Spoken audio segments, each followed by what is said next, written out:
할렐루야. 2022년도 주님께서 우리 한 사람 한 사람을 향한 계획, 그리고 주의 몸된 교회를 향한 계획을 이루시고 주의 큰 은혜와 복으로 체험받는 복된 새해 되기를 주의 이름으로 축원을 드립니다. 2021년도가 지나가고 이제 새로운 한 해 2022년도가 시작되었습니다. 새해를 허락해 주신 우리 하나님 아버지에게 먼저 감사를 드립니다. 코로나로 인해서 지난 2년간 많은 어려움들이 있었고 또 아직도 그 끝이 보이지 않는 상황입니다. 환경은 나아지지 않고 변하지도 않았지만 분명한 것은 새해를 맞이하면서 하나님을 향한 소망과 기대를 갖고 주님의 보호하심 그리고 도우심을 힘이 믿는 그런 한 해가 될 것을 믿고 우리들의 모든 것을 맡기는 믿음과 은혜들이 우리들에게 있기를 주의 이름으로 부탁을 드립니다. 암울한 현실이라 할지라도 여전히 하나님께서 우리들을 위해 일하고 계신다는 사실도 잊지 않기를 주의 이름으로 부탁을 드립니다. 2022년도는 특별히 주님의 일하심과 도우심을 통해 날마다 더해지는 교회가 되는 간절한 소망을 갖고 오늘 말씀을 전합니다. 오순절 성령 하나님께서 강림하신 후 예루살렘 교회는 놀라운 부흥을 맞이하게 됩니다. 이런 부흥의 역사는 모든 교회들이 꿈꾸고 있는 모습이기도 하죠. 오늘 우리가 살고 있는 일본은 더욱 필요한 모습이라고 생각이 됩니다. 말씀을 통해 우리들에게 이런 은혜가 임하기를 간절히 소원하면서 말씀을 전하고자 합니다. 하나님께서 예루살렘 교회에 있는 교회에 믿는 사람들을 날마다 더하게 하셨다. 구원받는 사람들을 더해 주셨다. 이렇게 말씀하고 있어요. 이런 놀라운 역사하심이 우리 개인과 가정 그리고 우리의 삶의 현장 속에 우리 교회 위에 넘치게 되기를 늘 기도하고 있습니다. 여러분들도 함께 기도하기를 바라고 우리 모두에게 주님의 은혜와 사랑 그리고 주님이 주시는 기쁨과 평안이 삶 속에 날마다 더해지는 귀한 은혜가 있기를 주의 이름으로 축원을 드립니다. 오늘 말씀을 통하여 날마다 더하게 된 요인들을 살펴보기를 원합니다. 그래서 우리의 삶 가운데 이런 요소들로 가득 차게 되어서 우리 생애가 날마다 주님의 은혜로 더해지는 삶, 하나님의 복으로 체험을 받고 하나님을 경험하는 풍성한 삶이 되기를 주의 이름으로 축원을 드립니다. 사도행전 2장 1절부터 4절에 보면 이렇게 말씀합니다. 오순절 날이 이미 이름에 그들이 다같이 한 곳에 모였더니 호련히 하늘로부터 급하고 강한 바람 같은 소리가 있어 그들이 앉은 온 집에 가득하며 마치 불의 혀처럼 갈라지는 것들이 그들에게 보여 각 사람 위에 하나씩 임하여 있더니 그들이 다 성령의 충만을 받고 성령이 말하게 하심을 따라 다른 언어들로 말하기를 시작하니라. 우리가 잘 아는 사도행전 2장 1절부터 4절의 말씀을 통해 성령 하나님의 충만하심으로 나타난 현상이 기록되어 있죠. 그 중에 하나가 다른 언어, 우리가 일반적으로 말하는 방언이죠. 방언을 말하는 것이 기록되어 있습니다. 물론 방언에 대해 비판하는 사람들도 있습니다. 그런데 분명한 사실은 제자들이 모두 성령 하나님의 말하게 하심을 따라 다른 언어들로 말하게 되었다. 이렇게 말씀하고 있어요. 이 표적은 구약에서는 없었던 신약에서만 있게 된 특별한 은사 중에 하나입니다. 사도 바울은 모든 그리스도인들에게 다음과 같이 말씀하고 있습니다. 고린도전서 14장 5절에 나는 너희가 다 방언 말하기를 원하나 특별히 예언하기를 원하노라. 만일 방언을 말하는 자가 통역하여 교회에 덕을 세우지 아니하면 예언하는 자만 못하니라 라고 말씀하고 있습니다. 은사는 성령 하나님의 나타나심이다 라고 말씀을 드렸습니다. 은사라는 것은 하나님께서 우리들을 택하시고 구원하시고 성령 하나님께서 우리 속에 계신 그런 하나의 증거로 주시는, 특별히 모든 사람들이 구원받은 모든 그리스도인들에게 주어진 것을 말하죠.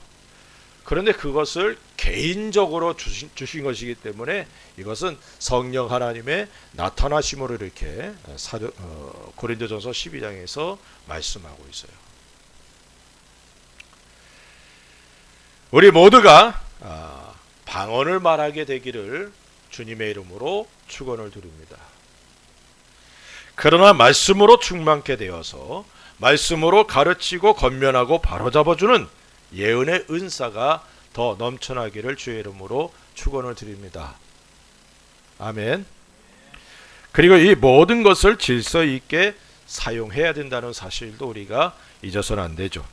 바울은 방언과 예언에 대해 말씀하면서 다음과 같이 결론을 내리고 있습니다. 고린도전서 14장 39절 40절에 그런즉 내 형제들아 예언하기를 사모하며 방언 말하기를 금하지 말라. 모든 것을 품위 있게 하고 질서 있게 하라.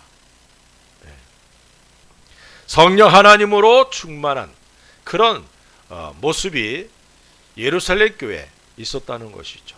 그래서 날마다 더하게 되는 은혜가 있게 되는 첫 번째 요소가 성령 하나님으로 충만했다는 것입니다. 그리고 각자에게 주어진 은사들이 나타났다는 것이죠. 성령 하나님으로 충만하게 될 때 사람의 힘으로는 불가능하다고 생각할 수 있는 일들을 행할 수 있게 된다는 것입니다. 우리 모두 성령 하나님으로 충만함을 사모하고 주의 명령을 준행하는 그런 귀한 은혜가 있기를 주의 이름으로 부탁을 드립니다. 이것이 또한 주님의 명령이기도 하죠. 에베소서 5장 18절에 술 취하지 말라. 이는 방탕한 것이니 오직 성령으로 충만함을 받으라. 세상에 취하고 쾌락에 취하는 삶이 아니라 성령 하나님으로 충만해서 성령 하나님의 지배를 받는 그러한 삶이 되기를 주님이 원하고 있다는 사실을 깨달으시기 바랍니다. 그래서 우리들의 생애가 날마다 성령 하나님의 충만하심을 잊고 그리고 성령 하나님의 기름 부으심을 받는 복된 은혜의 삶이 되어서 날마다 더하는 그런 귀한 삶이 되기를 주의 이름으로 축원을 드립니다. 두 번째로는 43절에 이렇게 말씀합니다. 사람마다 두려워하는데 사도들로 말미암아 기사와 표적이 많이 나타나니 라고 말씀하고 있어요. 기사와 표적이 나타났다라고 말씀하고 있습니다. 다시 말하면 예수 그리스도의 이름으로 기적들이 일어났다는 것입니다. 기사와 표적이 나타났다. 이것은 성령 하나님께서 제자들을 통하여 일하셨다는 사실을 의미합니다.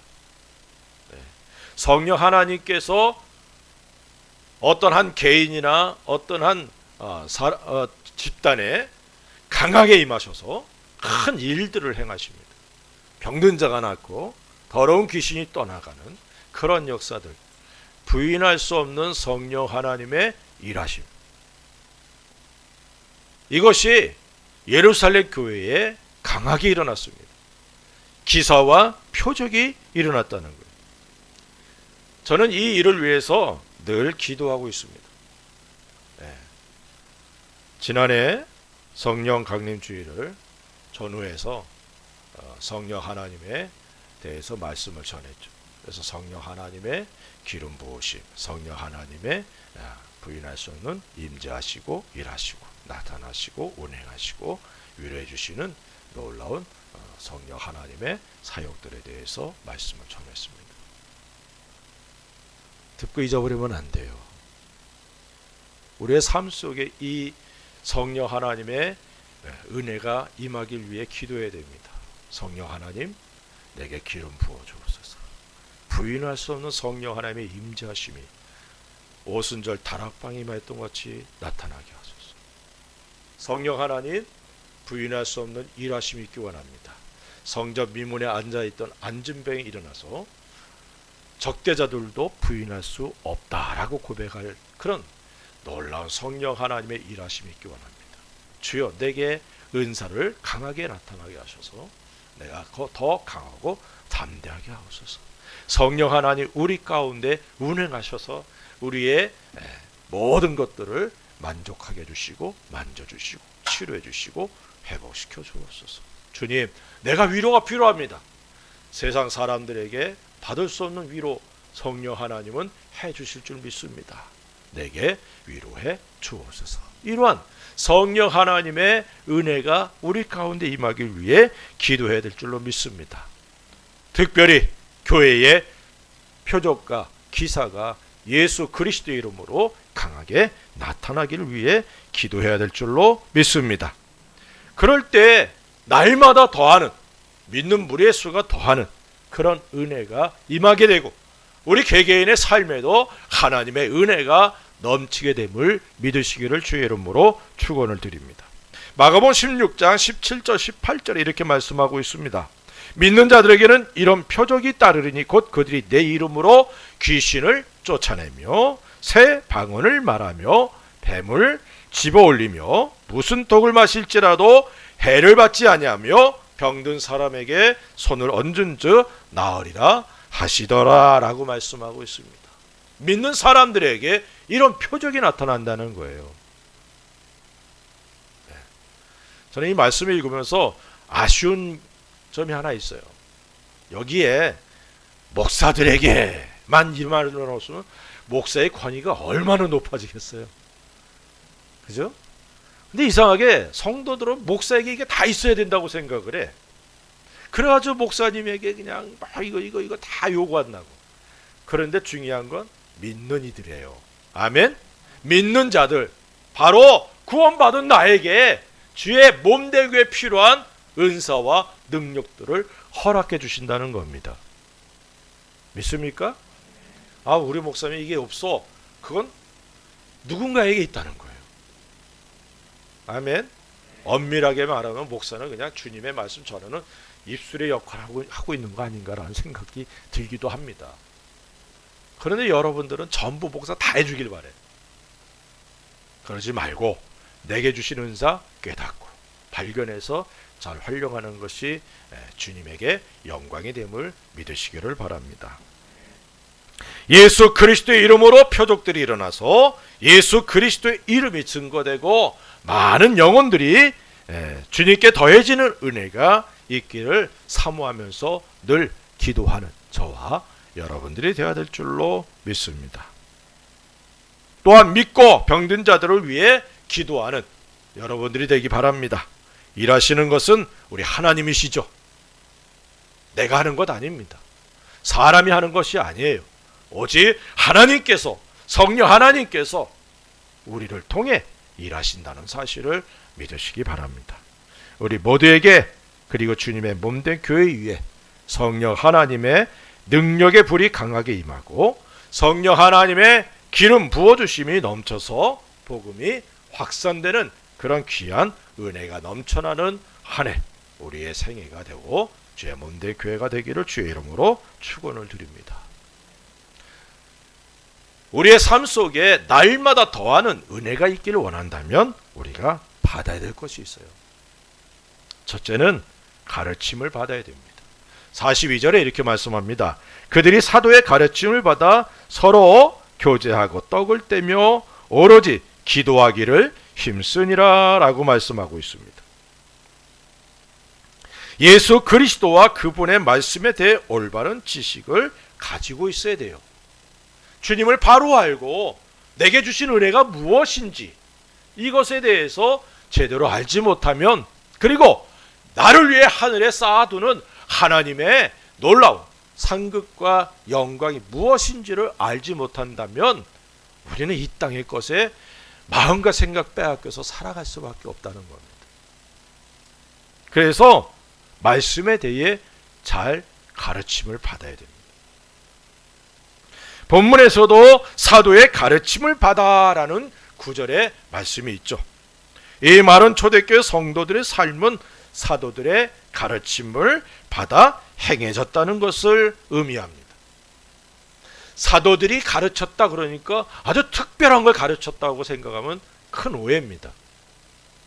사도들의 가르침은 다시 말하면 신약 성경의 내용이에요. 하나님 말씀을 벗어나서 새로운 것들을 말한 것이 아니라는 겁니다. 이미 우리에게는 이 당시 예루살렘 교회 성도들의 가르쳐줬던 그 말씀, 그것보다 더 완벽하고 풍성한 신구약 성경 말씀이 있다는 사실을 믿으시기 바랍니다. 이 당시에는 신약이 다 완성되지 않았잖아요. 그리고 사도들의 가르침이란 것은 성경의 가르침을 말하는데, 구약 성경을 통해서 예수, 그분이 바로 하나님께서 보내시겠다고 말씀하시고 예언하신 메시아 그리스도라는 사실을 집중적으로 가르쳤다는 것입니다. 예루살렘 교회의 성도들이 말씀을 받아 그 말씀대로 살아갔어요. 그럴 때 하나님께 영광을 돌릴 수 있게 되었습니다. 하나님의 말씀이 등이고 빛이다 라고 성경은 말씀합니다. 하나님의 말씀은 우리에게 삶의 지혜를 얻게 하고 또 영원한 소망을 갖고 살아가게 하기 때문에 삶의 영원한 등이고 내 발의 빛이 된다는 사실을 믿으시기 바랍니다. 그렇게 말씀에 근거하여 살아가는 사람을 우리는 복 있는 사람이다, 이렇게 말씀하는 거예요. 예레미야 23장 29절에 여호와의 말씀이니라 내 말이 불 같지 아니하냐 바위를 쳐서 부스러뜨리는 방망이 같지 아니하냐. 하나님의 말씀은 불과 방망이로 이렇게 또 묘사되기도 하죠. 이 말씀의 의미는 우리의 더러운 죄를 태우는 그런 능력이 말씀 가운데 있다는 겁니다. 우리의 잘못된 생각, 사고 이런 것들을 부수는 방망이와 같다는 것입니다. 말씀 안에서 우리의 잘못된 생각과 삶의 방식을 바로잡아 나가는 그런 귀한 은혜가 우리에게 있어야 될 줄로 믿습니다. 말씀이 기준이 돼야지 내가 기준되고 내 삶 그리고 내 환경이, 내가 만난 환경이 기준되면 안 돼요. 믿습니까?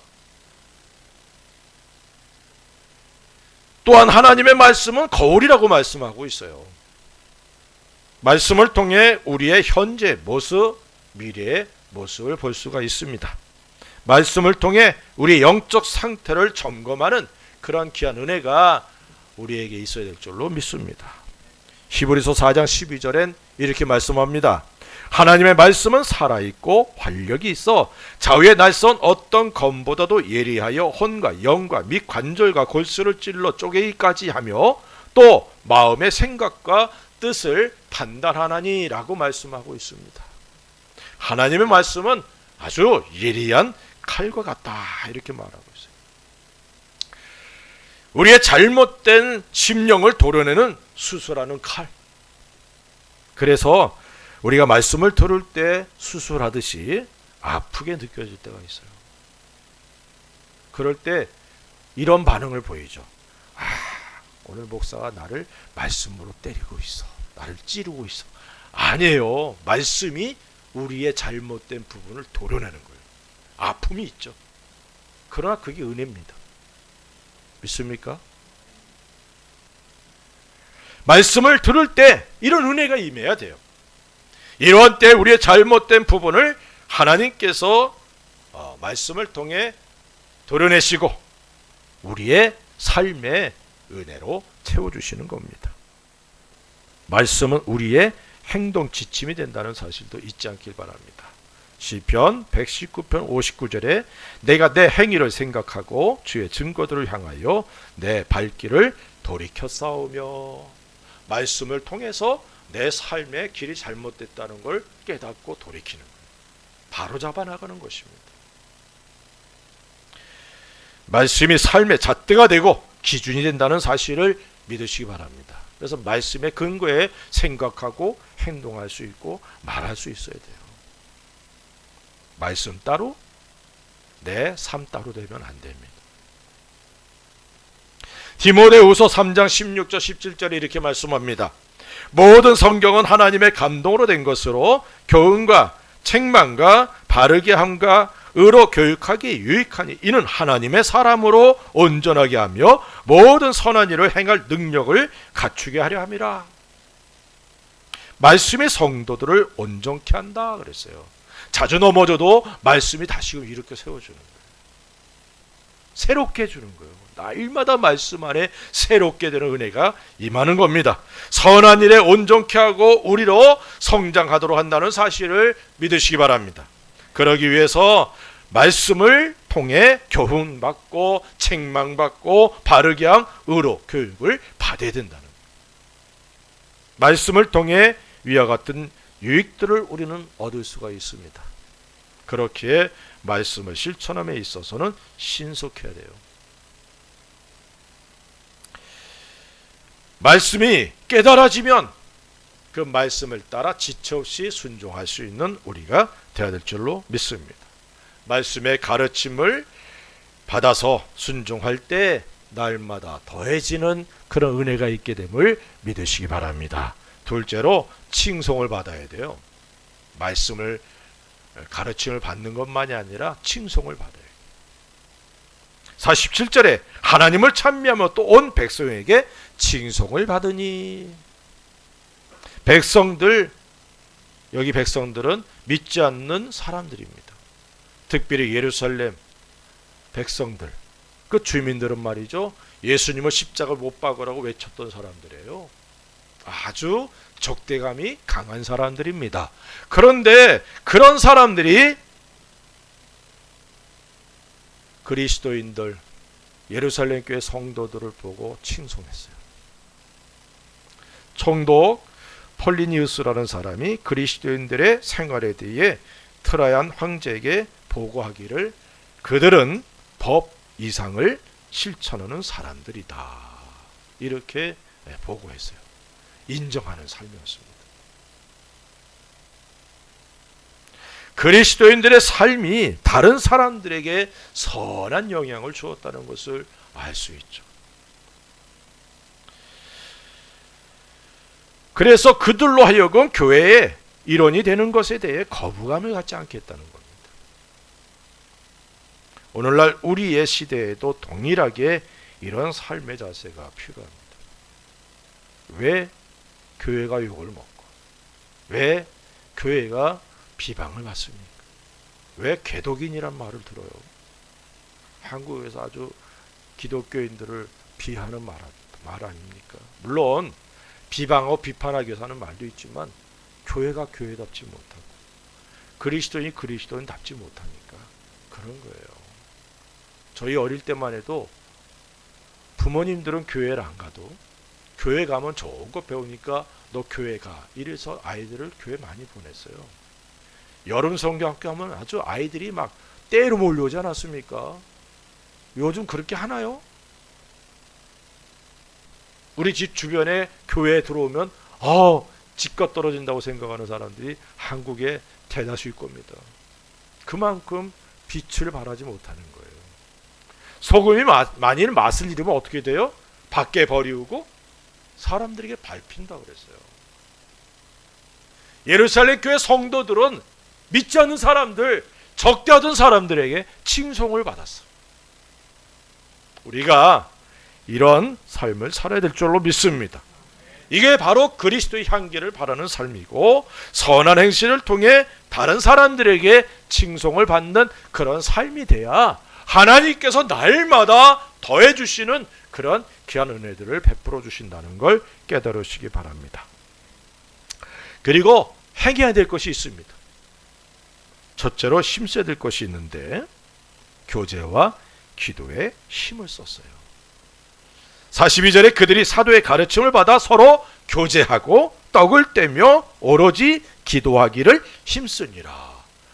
초대교회의 특징, 그 중에 하나가 교제가 있었다는 겁니다. 성경은 그리스도인들을 하나님의 가족이다 이렇게 말합니다. 이게 가족들이 모였기 때문에 서로 교제하는 거예요. 사랑의 교제, 거기는 반드시 애찬이 있었죠. 예수님도 제자들과 만찬을 자주 하지 않았습니까? 함께 먹고 함께 마시고 함께 생활하는 거예요. 서로가 서로의 아픔을 나누고 또한 서로를 위해 그리고 주님의 나라를 위해 기도하는 것이 바로 예루살렘 교회의 특징이었습니다. 당시의 기도는 심각한 현실 속에 주님의 도우심을 간절히 원하는 기도였다고 말씀을 드릴 수 있어요. 이 기도와 교제를 통하여 교회의 하나됨이 더 강해졌고 서로의 신앙을 격려하고 함께 성장하도록 협동하게 되었다는 것입니다. 우리 교회가 날마다 더하는 교회가 되기 원한다면 우리에게도 사랑의 교제가 계속 돼야 된다는 사실입니다. 서로를 위하고 주님의 교회를 위하고 주님의 나라를 위한 뜨거운 기도도 우리에게 있어야 된다는 사실을 깨달으시기 바랍니다. 두 번째는 모이기에 힘을 썼다는 거예요. 교제와 기도에 힘을 썼어요. 그리고 모이기에 힘썼어요. 46절에 날마다 마음을 같이하여 성전에 모이기를 힘쓰고, 날마다 믿는 사람들이 성전에 모였어요.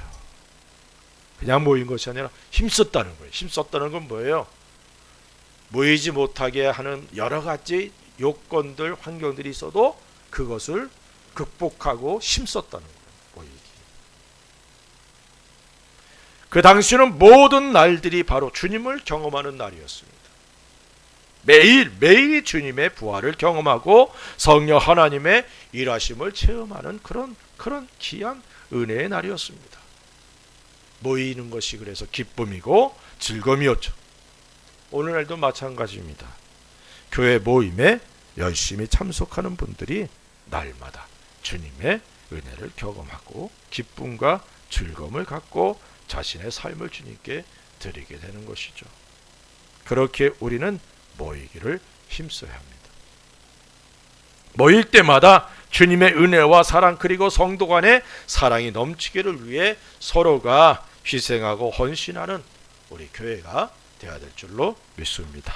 히브리서 10장 23절부터 25절에 또 약속하시는 이는 미쁘시니 우리가 믿는 도리의 소망을 움직이지 말며 굳게 잡고 서로 돌아보아 사랑과 선행을 격려하며 모이기를 피하는 어떤 사람들의 습관과 같이 하지 말고 오직 권하여 그날이 가까움을 볼수록 더욱 그리하자. 마지막 날이 가까울수록 더욱 힘쓰라는 거예요. 이런 우리가 되기를 주의 이름으로 축원드립니다. 바쁘게 움직이지만 사실 무엇이 중요한지를 망각한 채 우리가 살아가서는 안 된다는 것이죠. 주님의 사람들은 주님을 위해 존재한다는 사실을 잊지 않기를 바랍니다. 물론 이것은 하나님의 사랑과 예수 그리스도의 은혜로 구원을 받았고 하늘의 소망을 갖고 있다는 사실을 잊지 않을 때 가능한 삶의 모습이죠. 그러므로 날마다 주님의 십자가를 바라보면서 주님을 향한 사랑과 감사의 고백을 드릴 수 있는 저와 여러분들 되기 바랍니다. 어떤 상황에서도 모이기를 힘쓰는 우리들이 되십시다. 그래서 날마다 더하는 은혜를 경험하게 되기를 주의 이름으로 축원드립니다. 두 번째로는 공유해야 될 것이 있다는 거예요. 함께 해야 될 것. 물건을 통용했다라고 말씀합니다. 44절에 믿는 사람이 다 함께 있어 모든 물건을 서로 통용하고 이렇게 말하고 있어요. 자발적으로 자신에게 있는 것들을 서로가 사용했다는 것을 의미합니다. 내게 여유 있는 것들을 그렇지 못한 이들에게 못한 이들과 함께 사용했다는 거예요. 천국의 생활은 내 것이 없어요. 그 이유는 부족함이 없기 때문이죠. 예루살렘 교회는 물건을 통용했습니다. 그래서 교회에 핍절한 사람이 없었다라고 말하고 있어요. 교회 안에 빈입빈 부익부 이거는 성경적이지 않죠. 하나님이 많이 맡겨주신 것 그것은 그렇지 않은 사람 섬기러 주신 거거든요. 그런데 더 많이 쌓으려고만 하지 그걸 주님을 위해 쓰질 않으니까 교회가 교회로서의 모습을 상실하고 만 겁니다. 자신에게 있는 것들, 주님의 교회를 세우고 주님의 사랑을 나누기를 원하는 일에 사용할 수 있어야 될 줄로 믿습니다. 나눠주었어요. 또 보니까 45절에 또 재산과 소유를 팔아 각 사람의 필요를 따라 나눠주며 이렇게 말하고 있어요. 소유, 재산을 팔았어요. 내게 있는 거 다 판 것이 아니라 여유 있는 부분을 판 거예요. 그래서 그것을 가난한 사람들을 위해 각 사람의 필요를 따라 나눠줬다는 것입니다. 이것은 물론 주님의 사랑에 근거해서 또한 주님의 언약에 근거한 삶의 모습이죠. 우리들이 나눌 수 있는 것은 우리들 하늘에서 받을 상급과 영광을 바라보고 있기 때문입니다. 이 땅에서 하나님께서 자신에게 맡기신 것들을 잘 관리하는 청지기로서 물질도 나눌 수 있는 은혜가 있기를 바랍니다. 이런 삶을 통해 성도 서로 간에 강한 유대감을 갖게 되고 또 건강한 교회로서 성장할 수 있게 되는 것이죠. 나눌 때 기쁨이 있습니다. 나눌 때 하나님의 은혜를 경험하게 되죠. 내 것이라는 소유욕을 버리면 나눌 수 있는 여유를 갖게 되고 나눔을 통해 다른 이들의 고통이 격감되고 기쁨은 배가 된다는 사실을 깨달으시기 바랍니다. 나눔이 있는 교회, 그 교회가 매력이 있고 날마다 더해주시는 은혜가 있게 됨을 믿으시기 바랍니다. 그게 세 번째로는 찬양의 삶을 살아야 된다는 거예요. 찬양의 삶을 살았습니다. 47절 하나님을 찬미하며. 예루살렘 교회는 찬양이 있는 교회였습니다. 지금처럼 뭐 악기가 잘 준비되어 있었겠습니까? 그들이 하는 찬양은 시편을 함께 있는 거예요. 이게 찬양이었어요. 그렇지만 우리는 얼마나 멋진 찬양들을 지금 보유하고 있습니까? 그래서 찬양을 하는데 우리는 열심을 내죠. 하나님을 찬양한다는 것은 두 가지로 말씀드릴 수 있는데, 첫째는 하나님의 은혜와 사랑을 늘 느끼고 주님을 향한 사랑의 고백을 드린다는 의미가 있습니다. 또 하나는 앞으로 주님께서 우리에게 허락하실 귀한 은혜들을 기대하면서 드리는 찬양을 의미하죠. 그냥 찬양을 드리지 말고 찬양을 통해 내게 베풀어 주신 은혜들을 생각하고 감사하고, 또 찬양을 통해 내게 주님이 주실 것이 무엇인가를 기대하면서, 이스라엘의 찬양 가운데 하나님이 함께 하셨잖아요. 찬양 가운데 하나님이 큰 일들을 많이 행하셨습니다. 찬양 가운데 하나님의 영광이 임하는 거예요.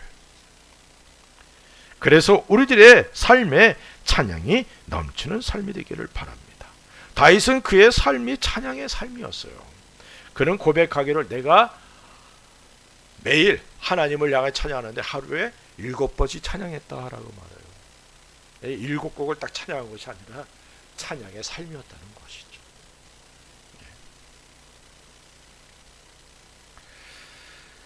그렇기에 그는 그 누구보다 하나님의 도우심과 은혜와 사랑을 더 많이 받았고, 또 다른 이들보다 더 많이 찬양할 수 있는 귀한 은혜를 받았습니다. 우리에게 이런 찬양의 삶이 있기를 주의 이름으로 부탁을 드립니다. 찬양은 하나님께 드려지는 예배, 그리고 입술의 열매다 라고 말씀하잖아요. 우리들의 찬양을 통해 하나님께서 임재하시고 일하심을 믿으시기 바랍니다. 저는 특별히 코로나가 확산되면서 우리 교회에서는 오후에 2시부터 1시간 찬양과 기도의 시간을 갖습니다. 특별히 찬양과 기도 시간에 성령 하나님의 기름 부어주시고 운행하셔서 만져주시는 은혜를 위해 계속 기도하고 있어요. 왜? 성경 보면 찬양 속에 하나님이 그런 일들을 많이 행하셨으니까. 그래서 병든 자가 낫고 말이죠. 60만이 아니라 영혼, 육이 정말 주님의 은혜 안에 새롭게 되는 그런 은혜가 있기를 위해 기도하고 있습니다. 역대하 20장 21절 22절에 보면 백성과 더불어 의논하고 노래하는 자들을 택하여 거룩한 예복을 입히고 군대 앞에서 행진하며 여호와를 찬송하여 이르기를 여호와께 감사하세 그의 인자하심이 영원하도다 하게 하였더니 그 노래와 찬송이 시작될 때에 여호와께서 복병을 두어 유다를 치러 온 암몬 자손과 모압과 세산 주민들을 치게 하심으로 그들이 패하였으니 라고 말씀하고 있어요. 모압, 암몬, 마온 자손이 연합해서 여호사밧을 공격합니다. 그때 여호사밧은 하나님의 말씀을 듣고 택한 것이 무엇이냐? 그냥 하나님이 일하심을 보라 그랬는데 그냥 우리 보고만 있으면 안 되겠다. 우리 하나님을 찬양하자 해서 거룩한 사람들을 택하고 옷을 입혀서 찬양하는 거예요. 그래서 성가대는 그렇게 또 특별히 옷을 입는 것도 좋아요. 그래서 그런 찬양을 할 때 하나님이 대승리를 이루게 하셨다는 거예요. 찬양을 통해서 하나님이 임하시고 일하심을 믿으시기 바랍니다. 찬양을 받으시고 우리들에게 필요한 은혜들을 허락해 주시는 하나님을 찬송하는 삶을 살아가는 우리가 되시기 바랍니다. 역대하 30장 21절에 이렇게 말씀합니다. 예루살렘에 모인 이스라엘 자손이 크게 즐거워하며 7일 동안 무교절을 지켰고 레위 사람과 제사장들은 날마다 여호와를 찬송하며 큰 소리 나는 악기를 울려 여호와를 찬양하였으며 라고 말씀하고 있어요. 예. 이런 찬양의 삶이 넘칠 때 그때 하나님이 일하시고 평안을 주시고 승리하게 하시고 그리고 하나님께서 영광 받으신다는 사실입니다. 날마다 하나님을 찬송하고 악기를 동원하여 찬양하는 히스기야 시대에 하나님이 일하셨던 것처럼 우리 이런 찬양의 삶을 살아가시기 바랍니다. 2022년도를 시작하면서 오늘 우리는 날마다 더하시는 하나님의 은혜가 우리 개인과 가정 우리가 하는 모든 일들 그리고 교회에 임하기를 사모하는 마음으로 말씀을 전하고 들었습니다. 2022년도의 표입니다. 사도행전 2장 47절 말씀을 잊지 말고 주여 날마다 더하는 은혜를 허락해 주옵소서. 나에게 우리 가족들에게 행하는 일들 그리고 주의 몸된 교회 위에 주여 이런 은혜들로 채워 주옵소서. 성령 하나님으로 충만하고 표적과 기사들이 나타나게 되기를 기도하시기 바랍니다. 말씀을 받고 순종하며 모이게 힘쓰고 은혜가 넘치는 교제가 있는 교회, 찬양이 넘치는 교회로서 날마다 더해주시는 하나님의 복이 임하기를 바랍니다.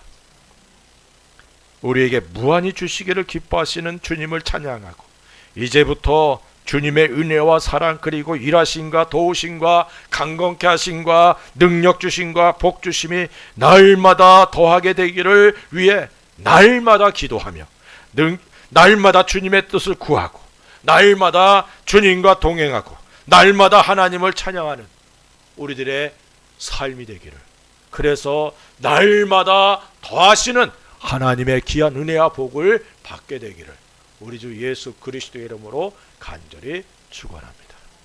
기도하십시다. 주여 2022년도 날마다 더하는 은혜가 있기 원합니다. 나에게 우리 가족에게 그리고 내가 행하는 일 속에 주의 몸된 교회 위에 주여 이 은혜를 허락해 주옵소서. 성령 하나님 충만하옵소서. 표적과 기사가 나타나게 하소서. 말씀을 받고 그리고 이제 하나님의 은혜 안에서 순종하고 하나님께 영광 돌릴 수 있는 우리가 되기를 위해서 하나님을 찬양하는 삶이 되기를 위해서 우리 같이 한번 기도하십시다. 할렐루야. 아버지 하나님 감사와 찬송 돌립니다. 이 시간에 우리가 죄